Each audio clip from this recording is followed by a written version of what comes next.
केंद्र सरकार ने मज़दूरों के जो सभी अधिकार थे, जो उन्होंने सैकड़ों वर्षों के संघर्ष के बाद प्राप्त किए थे, ऐसे 29 अधिकारों को ख़त्म करके उनके स्थान पर 4 संहिताएं बना दी हैं।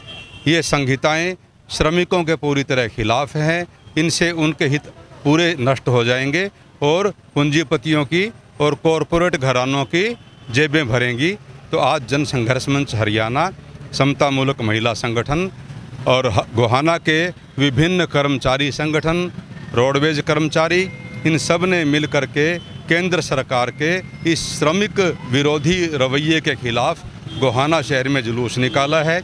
इन 4 श्रमिक संहिताओं से मज़दूरों की न्यूनतम जो वेतन है वो 200 रुपये रोज़ से भी कम हो जाएगी। इसके अलावा महिलाओं को जो रात को काम करने से छूट है, उनको रात को भी काम करना पड़ेगा, ख़तरनाक परिस्थितियों में काम करना पड़ेगा। सरकार ने FTE फिक्स्ड एम्प्लॉयमेंट का कानून बना दिया कि वो जिसको चाहे 1 साल का रोज़गार देगी, चाहे 2 साल का देगी। यानी कि जो पहले स्थायी रोज़गार होता था वो रोज़गार ख़त्म कर दिया जाएगा। और ऐसे ही पहले मज़दूर मालिकों में जो विवाद होते थे, उन विवादों का निपटारा करने के लिए वो अदालतों में जा सकते थे, लेकिन अब सरकार ने ऐसे श्रम के न्यायाधिकरण बनाए हैं जो मालिकों के गुलाम होंगे और मज़दूरों के खिलाफ निर्णय देंगे। और मज़दूर अगर जा भी सकेगा तो हाई कोर्ट में जा सकेगा। अब आम मज़दूर की हाई कोर्ट में जाने की औकात ही नहीं है, उसके पास इतने पैसे कहाँ हैं कि वो हाई कोर्ट को अप्रोच करे।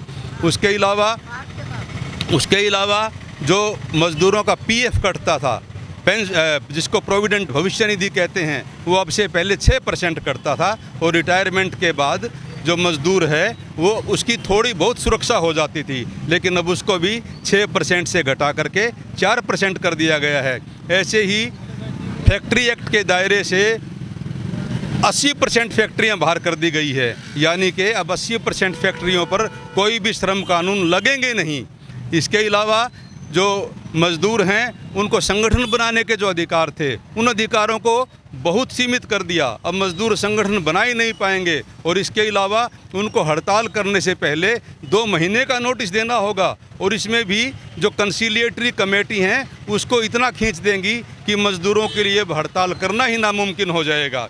इस प्रकार ये जो सरकार, जो मोदी सरकार है और विभिन्न राज्य सरकारें भी, इन्होंने धींगा मस्ती करते हुए ज़बरदस्ती, जब देश में लॉकडाउन लगा हुआ था, जब कृषि कानूनों के खिलाफ हमारे सांसदों ने संसद का बहिष्कार कर दिया था, तो ऐसे समय में 23 सितंबर को बिना विपक्ष की मौजूदगी में ये काले कानून पास कर दिए। इन कानूनों से हमारे देश की जो 125 करोड़ मज़दूर आबादी है और जो गरीब किसान हैं वो तबाह हो जाएंगे। और हम चूँकि मज़दूरों के, गरीबों के, किसानों के हितैषी लोग हैं, जन संघर्ष मंच, समता मूलक महिला संगठन, हम मज़दूरों की और किसानों की हर बात को उठाते हैं, क्योंकि मज़दूरों की वजह से ही बाकी समाज का अस्तित्व है। अगर मज़दूर, किसान, मेहनतकश लोग यही संकट में पड़ जाएंगे तो बाकी समाज भी नहीं बचेगा।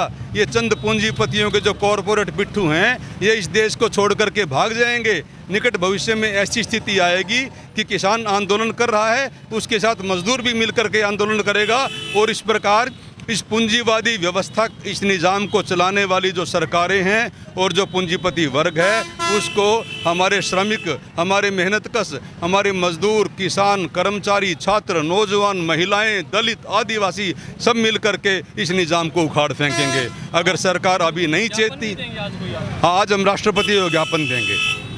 धन्यवाद। विभाग प्रधान PWD mechanical worker union registered number 686 Gohana. ये सरकार कर्मचारी, किसान, मजदूर विरोधी है। आज कर्मचारियों को भी अपने नौकरी के लाले पड़े हुए हैं। कच्चे कर्मचारियों को उनको समय पर वेतन नहीं दिया जा रहा।